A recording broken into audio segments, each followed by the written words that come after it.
Filling in for Malika Andrews, I'm joined by Anscape senior writer David Dennis Jr. and our NBA champ Kendrick Perkins joining us right now. And guys, let's just get right into it. This past weekend, Luka decided to close things off with the Lakers and stay on the villa with his new boo. That is a Love Island reference for everyone who doesn't know. LA inked him to a 3-year, $165 million extension that ties him to Tinseltown through 2028. And that leaves the Lakers with plenty of future flexibility to build the roster around Luka going forward. Here was President of Basketball Operations Rob Pelinka on the moves made by the Lakers this offseason. We like the upgrades we're able to make to the roster, but by no means are we going to be satisfied. I think every year we're on an infinite cycle to try to improve this team and win championships, and we'll stay committed to that work. All right, now welcome in our front office insider Bobby Marks and senior writer Tim Bontemps. And you guys put out a great piece on ESPN.com on what's next for the Lakers after Luka's extension. So, Tim, I want to start with you. Now that they have clarity on Luka's future, what are the Lakers looking forward to right now?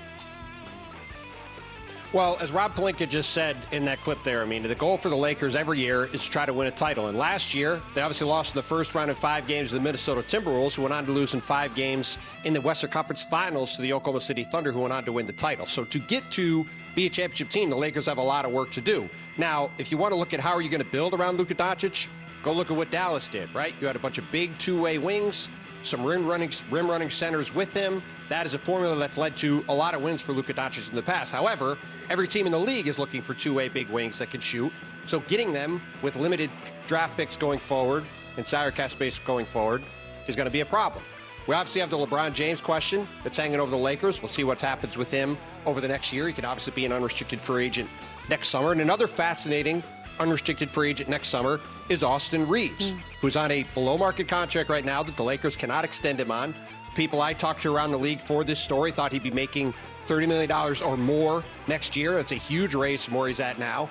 And if you pay Austin Reeves that kind of number, you're signing him up to be the Jaylen Brunson or the Kyrie Irving alongside Luka Doncic going forward, which is a big question the Lakers are going to have to answer. Is he the right guy to pair with Luka Doncic going forward? So a lot of questions for this roster, one that obviously has some work to do to get where they want to go. And Rob Pelinka has his hands full trying to get this Lakers roster to a championship caliber level in a Western Conference led by the Thunder and the Rockets and all these other contenders up and down the lineup. Yeah, we'll keep an eye on the Reeves situation also. But what everyone wants to know is what's next for LeBron James. Perk, I see you right there. Would you got something for me? I do, because yes, Luka signed the extension, right, and he's going to be there for a while. But he also expressed that he wants to win the championship with the Lakers organization, and the key word that he put in there is that he wants to win now. So I'm going to talk about the now. And when you talk about this Laker team, their biggest issue last year and why they had a first-round exit is, one, guys were playing out of position. So you had a LeBron James playing in the center. They addressed that issue with a young DeAndre Ayton, who showed us when he's competing and playing for something under the right leadership, he could help be a center that go to the NBA Finals. He done it with the Suns. 2, can Austin Reeves be a third option offensive player on a championship contender? Absolutely he can. When you look at his numbers that he put up last year, 20 points, almost 6 assists, 4.5 rebounds, it was damn near similar to Ja Morant. And so when you think about Austin Reeves and what he could do, and then they address the position of the perimeter defender, but perimeter defense, and add Marcus Smart, because we saw what Anthony Edwards did to them last year in the first round. The Lakers are right in the thick of things. And last but not least, they're finally going into training camp healthy.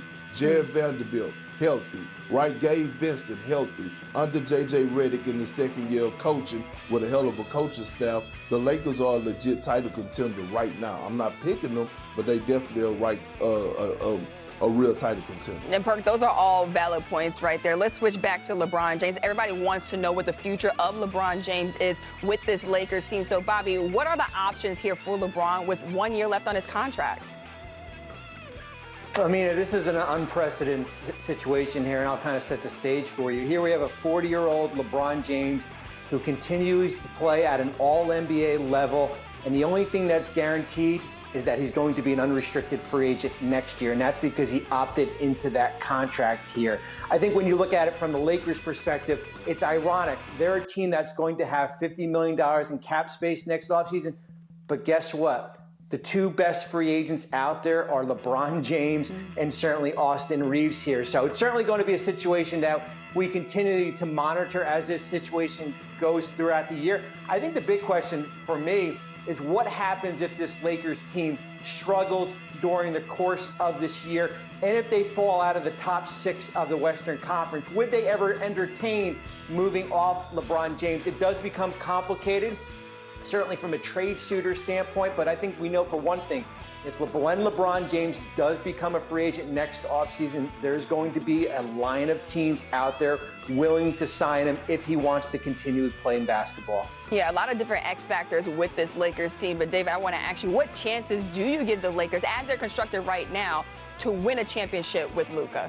Unlike what Perk said, I don't think they're going to win a championship this year. I don't see them as contenders this year. I mean, you can talk about all the things they've added. You can talk about the Aiden. You can talk about the Marcus Smart. They still got bounced in 5 games pretty handily by Minnesota Timberwolves team that's not better than OKC, that's not better than Houston, that's not better than Denver. I don't see the Lakers entering into the top 4 with what they have. You can talk about Reeves and Luka and LeBron. Somebody's got to play defense back there. And Luka can, looks great and all that stuff, but that doesn't mean anything in terms of how he's going to look defensively. There's a lot of stuff I need to see from this Lakers team to believe they're contenders this year. I just don't see it. Now, going forward, Bobby brings up a good point. The way that you build teams for the Lakers traditionally has been pretty simple. You get a star, Kobe, Shaq, even Magic, or LeBron, you get one of those guys, they come to the team, and then you build around them, you get your stars later. You get an Anthony Davis, you get a Pau Gasol, you get a Metta World Peace, you get that. The NBA doesn't work like that anymore. You have your big star in Luka, but who are you going to build around him after LeBron James is gone? Because we're assuming that after this year he may be gone, but definitely in a couple years LeBron will not be there. So now you have to build a roster around Luka that is going to compete with an OKC, and it's a lot more difficult to do now than it has been traditionally for the Lakers. I just do not see a lockdown championship for them in the next 3 years. Yeah, Perk, I see you giving the meme mug. I know you want to say something. What I do this time, Perk? What I do this time, Perk? Because I'm asking, go and get a former #1 pick who's just knocking at the door of his prime, and DeAndre Ayton is not adding a piece that values that fits around Luka, a guy that could be a lob threat, a guy that could be a pick and pop guy, a rim runner that they need. Go and get a Marcus Smart, who I believe is 31 years of age, adding him to the roster, a defensive guy that Luka actually made phone calls to because he wanted him on the roster and know what Marcus Smart brings to the table, is not building and going in the direction of adding pieces. That is adding pieces. That they did an exceptional job, especially at the number that they got those 2 guys in. Yeah, I feel like we can go on and on about this, but Bontemps, I want to get you in here as well before we wrap things up. What are your thoughts on the Lakers in that championship window? I mean, the championship window probably starts after this season, and with the runway that the Lakers have been given by Luka Doncic with him signing this 3-year extension to give them the opportunity to be patient and build this team out around him. But as Bobby laid out, the challenges in doing that are that it is not going to be as simple as, let's have a bunch of cap space next summer, let's sign the best players available and build a super team. That's not really an option. Guys are extending now, and as Bobby said, the 2 best free agents next summer might be LeBron James and Austin Reeves. And for a team that's only got a couple of first-round picks to trade and has a lot of holes to fill, we will see if they're going to be good enough. And one thing about this year's team, one thing to watch, there's 7 or 8 guys that are playing for contracts on this team, including Austin Reeves, including LeBron James, including Marcus Smart, including DeAndre Ayton. That is going to be an interesting dynamic for J.J. Redick to monitor in his second year with the Lakers and to see how he can balance all that out. It's going to be a fascinating season as always in L.A., and we'll see how it shakes out. Yeah, I'm not going to lie, y'all. I got to see it to believe it. I'm with you, David. I really don't think that it's a championship year. I think it's maybe like a year or 2 away. But, I mean, they have the right pieces right now. Sorry, Perk. I see you. In the NBA. Well, all these moves may be hard to stomach for Celtics fans, I'll tell you that. But Bobby Marks, how can these changes that Boston has made maybe help them find success down the road?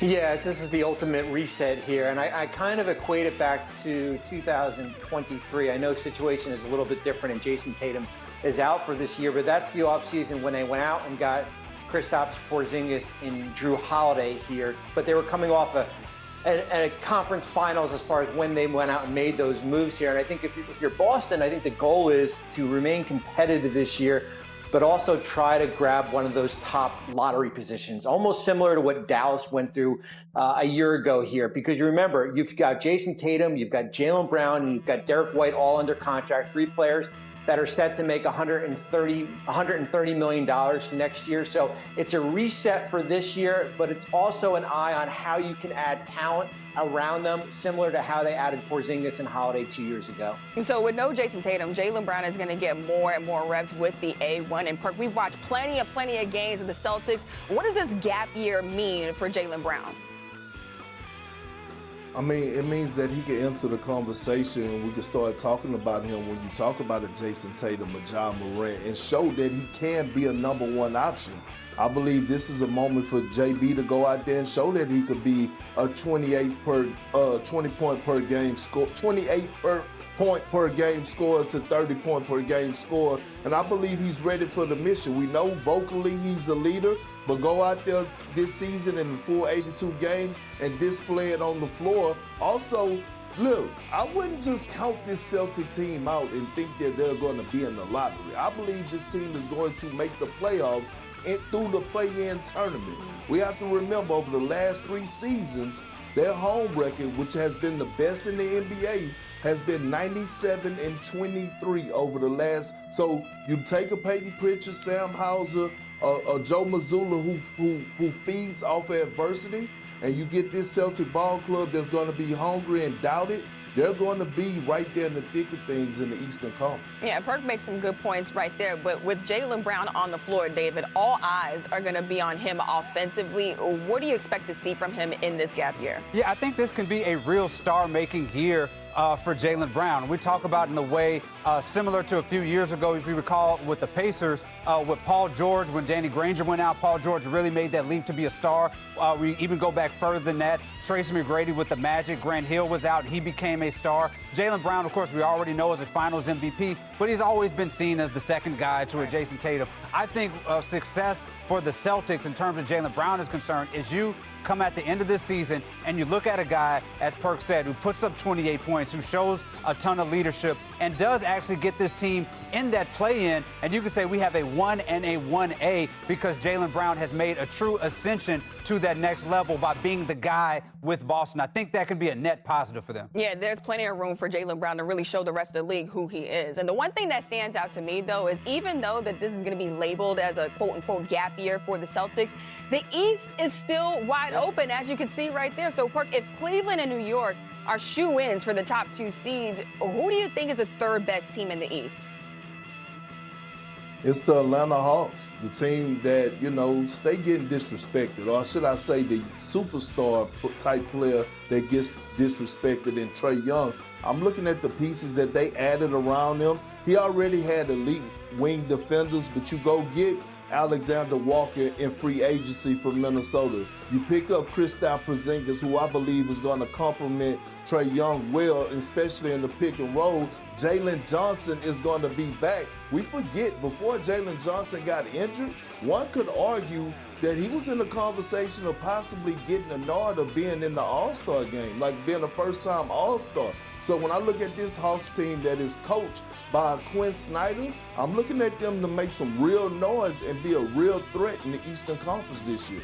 I do like the Hawks. I think they have Pacers potential in terms of a team that can get hot come playoff time. There's a clear top 4 in the East with Cavs, Knicks, Hawks. But for me, the 3rd best team is the Orlando Magic. That team, to me, was derailed by injury. Last year, I thought they were one of the 4 best teams in the East if they could all be healthy. That offense fell off a cliff in part because of those injuries. But Paolo Banchero is the real deal. This is all NBA talent. He's coming off of averaging 29 points against the Boston Celtics in the first round, gave Tatum and Brown all that they can handle. I think adding Desmond Bane to that offense and the defense they already have, if they can get that offense humming, I think they are a clear third team in the East. Yeah, look, the East is wide open and plenty of storylines. I see Perk doing a little side-by-side right there. There's a lot happening in the East as we go into this season. Next team to be his last team. I think he believes that. I think the Rockets factored that in when they traded for him. I think this is just going to happen. Yeah, and then you have Mikal Bridges also, not the only Nick up for an extension. Karl Anthony Towns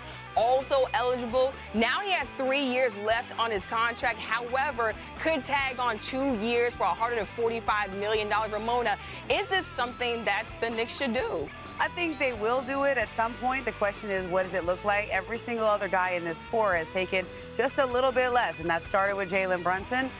This core went to the Eastern Conference Finals. They were just a little bit away from beating the Pacers, and so I think they want to lock up Karl Towns at some point. The question will be for how much, and does he give them any kind of discount? Now, John Morant also has 3 years left on his deal in Memphis. Mark, he can sign a 2-year extension. Should Memphis get something done now or just wait on this deal? I feel like they're going to be patient. You know, it's been a tumultuous couple seasons, injury play, couple seasons for John Morant, and unfortunately, they probably feel like he needs to prove himself a little bit and show that, you know, the talent's not a problem, but the issues have been. Yeah, let's welcome you guys here on ESPN right now. David Dennis Jr., Amina Smith, Ramona Shelburne, and Mark Spears here with you, talking about some big names in the NBA. But there's also one more name with some urgency. We got Trey Young in the final year of his deal with the Hawks. He's been extension eligible for about a month now, but no deal struck so far. And you have to imagine he's looking very closely at his fellow point guard in De'Aaron Fox on the max deal he just signed as well. Trey dropped a revealing post earlier this week. And if you're following NFL news, you've probably seen Micah Parsons is in a contract dispute with the Cowboys. He wrote a book. Yeah, he wrote it. Exactly. He did write a book. Take a look at this reaction from Trey Young right here. Quote, "This is why you pay the man early. When someone will take less early to stay in a place he wanted to be forever, you do it. The price only goes up now. Get what you deserve, bro." Look, I know social media is almost like just telling. Whenever somebody retweets something or says something or quote tweets, you know there's some emotion there. What do the Hawks do with Trey Young? Well, first thing is, if you're Trey Young, you got to be thankful you don't have to deal with Jerry Jones. So that's a good thing that you got in your favor. Yes. I mean, the Trey Young Hawks thing is really fascinating to me. I mean, this felt more tenuous a few months ago. The Hawks made the offseason moves with Porzingis and, Alexander Walker, and it felt like there really is some enthusiasm here. Because for me, with the way that this team looks, this is going to be a top 4 team in the East, and I think there is some Pacers potential for this year for this team in the playoff run. The question, if you're the Hawks, is Trey Young the guy? Can he be your Tyrese Halliburton with the size, with the defensive liabilities? Add in the fact that if you do give him this contract, you got some young guys who are going to be coming up that overlap with this contract. And then you have to think about what's the market for Trey Young if he goes out there? Is he going to get max money somewhere else? But on the other hand, you have to pay the tax of being the Hawks. This is the biggest star you've had in 35 years. Stars do not come to Atlanta. So then you have one who's already in your pocket. You may kind of want to pay the guy. And again, like I said, you have a potential to make a real playoff run. I don't think you want this contract thing hovering over this year as you're trying to coalesce around this star. Yeah. You know, Trey has done a lot to show that he's invested in the Hawks. Nickeil Alexander-Walker, Kennard, he convinced them to sign with the Hawks.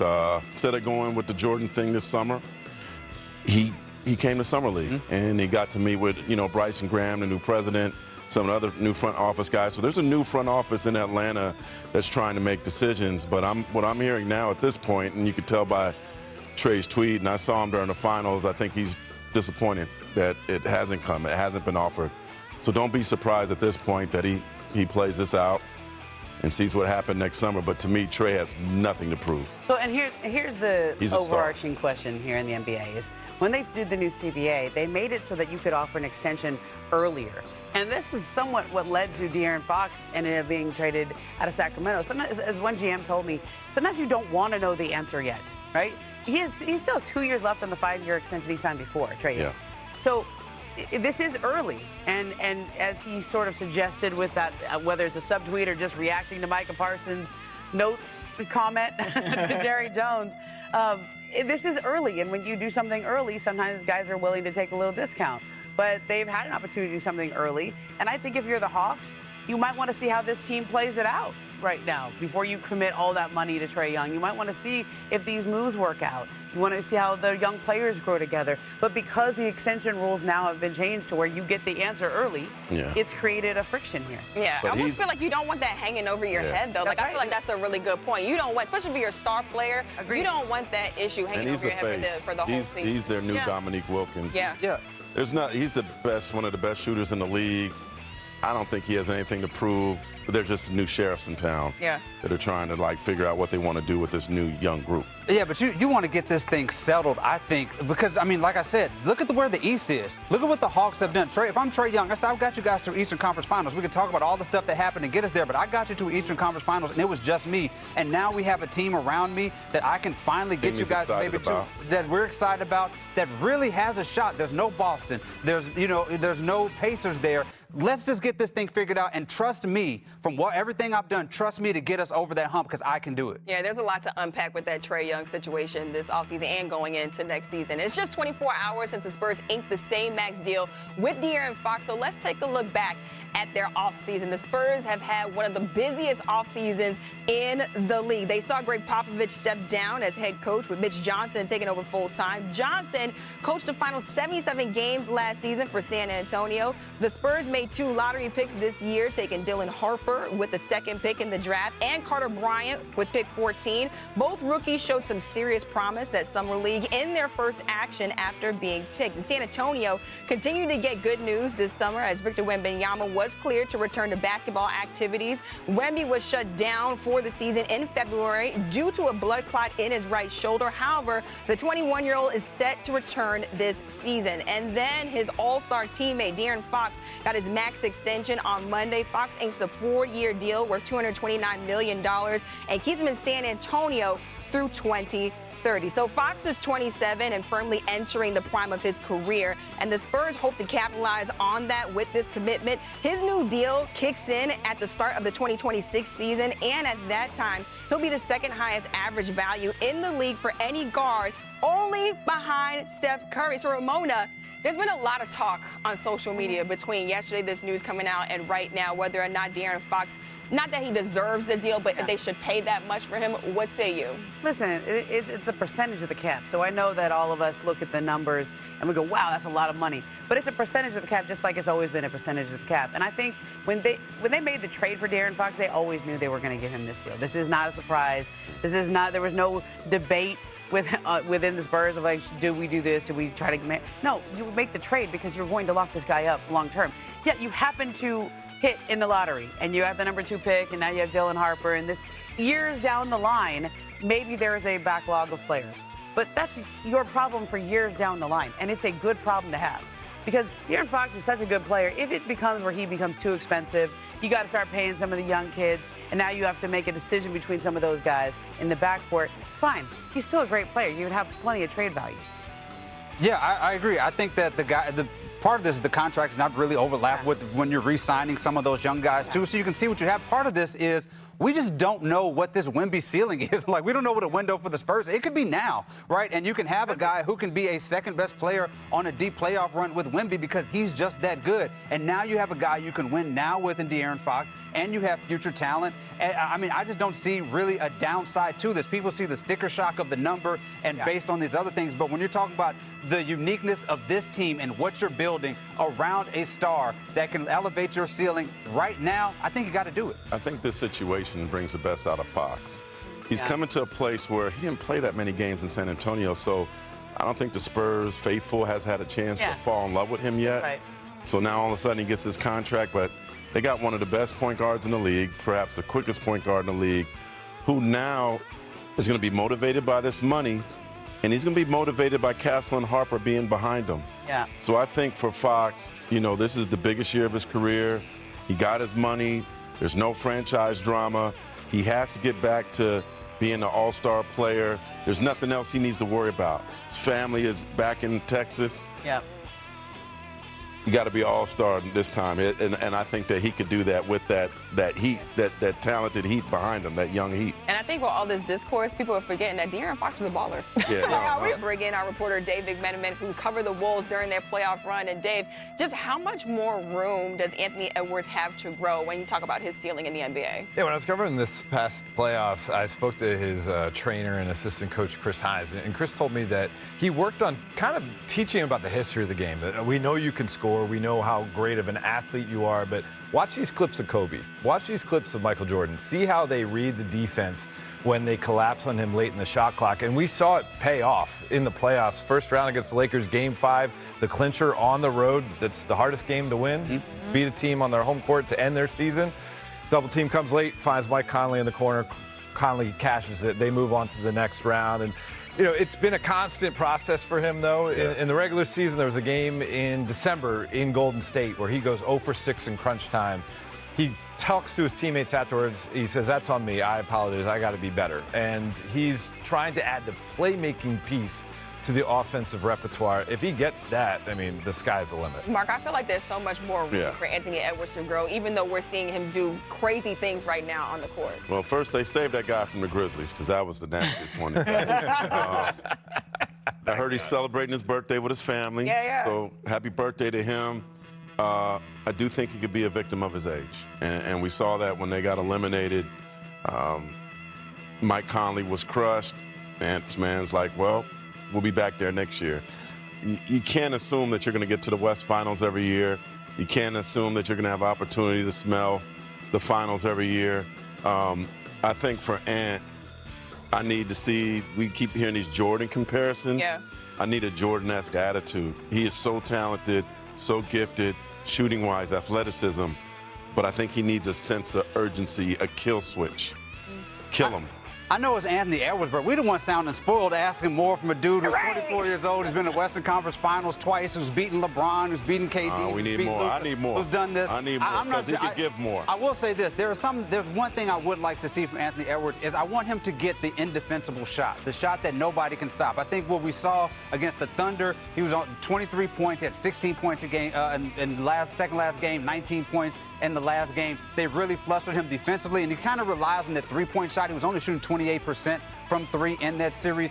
I want to see him do kind of what SGA does. SGA gets right to that spot that he wants, and he gets a shot that you can't defend, and he knows where those spots are. I want to see Anthony Edwards sort of get to those spots and make the defense have to figure out what to do with him, whether that's passing out of that spot or getting to the jumper. I want to see the one move, the signature move from Anthony Edwards that's not just dunking on somebody or shooting the 3 that you cannot defend anywhere on the court, and I think that's coming. Yeah, no, I think it's coming as well. Anthony Edwards has that confidence, just like you said. He's like, you know what, I know we lost, but we'll be back. So the confidence is there, the ceiling is there also for him. All right, Ant has led the Wolves to the West Finals in each of the last 2 seasons, and he's been a scoring machine along the way. He's already the Wolves' all-time leader in playoff scoring and has the 8th most points by any player before turning 25. So Ant has a case for being the best player under the age of 25. So, DDJ, I hear you have a little ranking for us. Top 5 players that you would start a franchise with, and I feel like it might start a couple of arguments as well. Okay, hey, I'm going to put my GM hat on. I want you guys to look at the list of players that we have. We have a bunch of big talent down here under the age of 25, and usually we do these lists. I know my guy Big Perk likes to start at 5 and build the drama up, but I'm going to start at number 1 because there's not a lot of drama at the top. I think we could all agree that number 1, Victor Wembanyama, you are building your franchise around this dude. If you have not won a Defensive Player of the Year yet, I'm sorry, you may not win another one for your career. This dude has these on lock, and when he starts winning MVPs, it is probably not going to stop for a very long time. If you are the Spurs, you are very happy with this guy, and you are anybody, you will want to build your franchise around this unicorn of a dude. This guy is somebody that at this current state of the way he plays, he can elevate you to a championship right now. We saw him last summer, right around this time, with France versus USA, as the maybe one of the best guys on the court. Next Olympics, he will be the best player no matter who we playing. So there's no drama there. I'm not sure if there's any drama really at number 2.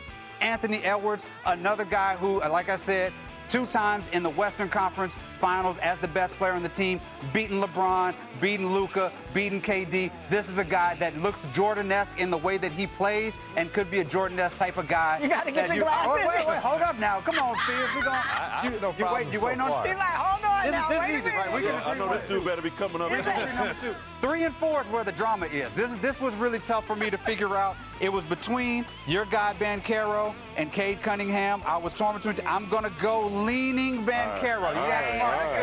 It was close. I think these guys are neck and neck in terms of Cade's guys nice who are too, though. franchise player. Banchero is a guy we saw in the playoffs. It's when he plays the best. I think healthy last year, this Magic team could have made a lot more noise. He was suffering from injuries. Averaged 29 points against that Boston Celtics defense. Went neck and neck with Jason Tatum right there. I think Banchero is a guy this year, especially when we're looking at Orlando. I think they're a top 3 team in the East with him at the front. Now, the other guy I mentioned, Cade Cunningham. Okay. Guy had an all-NBA year last year. This guy went against the Knicks, learned a lot. I think he's going to be better this year, gets everybody involved, is an absolutely dynamic player. 3 and 4 are switchable. I think we can have those guys are right there. Now, I was torn between number 5. Number 5, Mobley could be in there. He's a great defender, could be the best player Not on that teasing Cavs us. team. We're dropping a little drama. I told you we're going to do a little drama. Scroll down the list. We got LaMelo Ball. J-Dub had 40 in the finals. Yeah, with the Maxey, hurt wrist. Barnes, Wagner there. I'm going to go with somebody we have not seen yet, who I have faith in as a dude you can build your franchise around. We're going Cooper Flag. We're going Cooper Flag. I think this dude has franchise player written all over him. Already a good defender, already top athleticism. I love what I saw in the Summer League. The competitiveness, had a rough first game, came back with more than 30 points.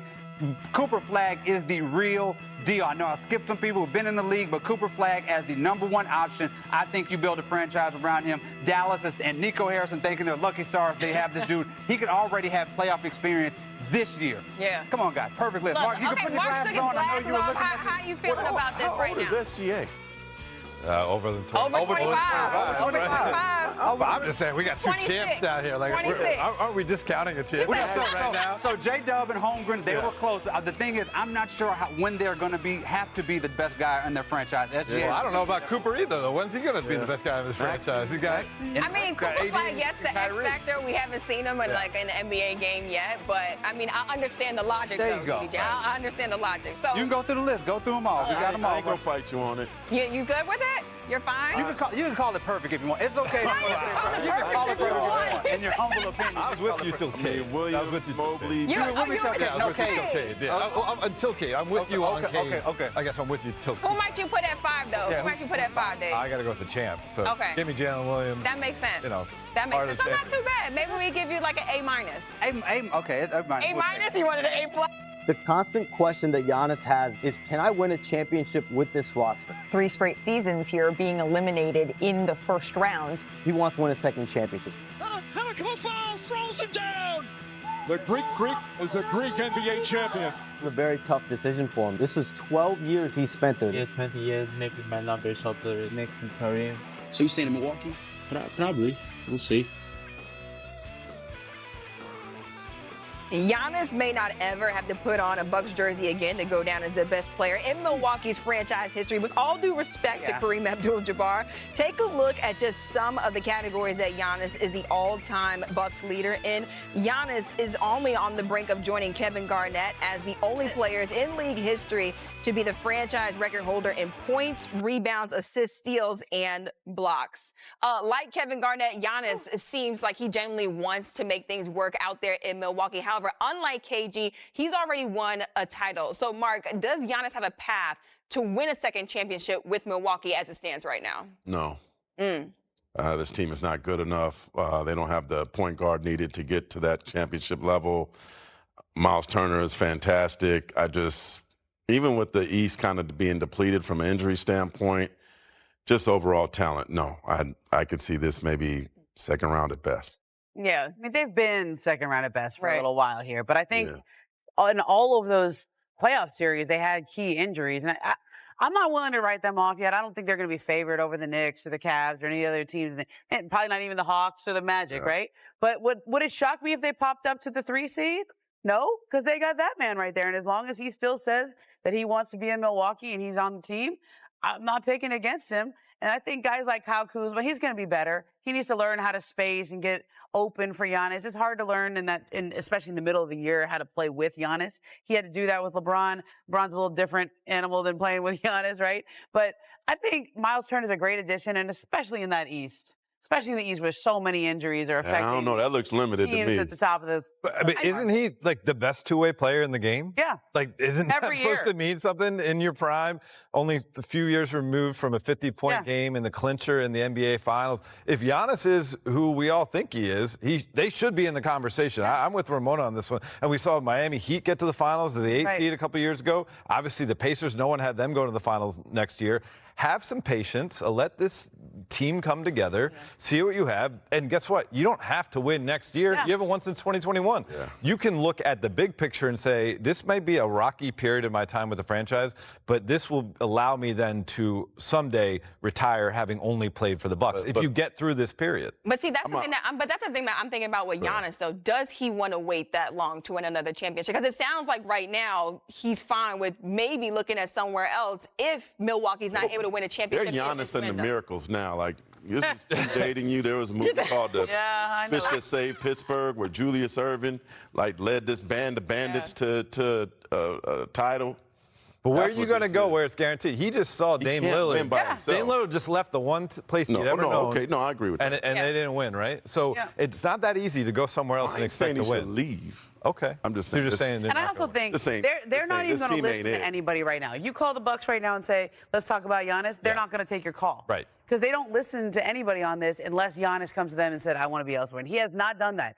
Everything he has said all summer long has been showing that his heart is still in Milwaukee. It seems like he wants to give this another chance. Now, he's obviously evaluating. Shams has reported this at the beginning of the summer and at the end of the summer. And the fact that he's still evaluating at the end of the summer is something to me. Yeah. But Dame wasn't replaced. But think about anybody who trades for Giannis, or if this ever gets to that point, you're going to have to give up so much to get him. I mean, the return for a player like that would be astronomical. Yeah, what's to the point number? where what team would he even be joining? Yeah, that's my point. That's the other thing, is finding out where he would go, where he would fit in terms of what would be who's willing left to give up. Exactly, who's willing to give up those assets. Well, Giannis is across the Atlantic preparing for Eurobasket, and so is Luka.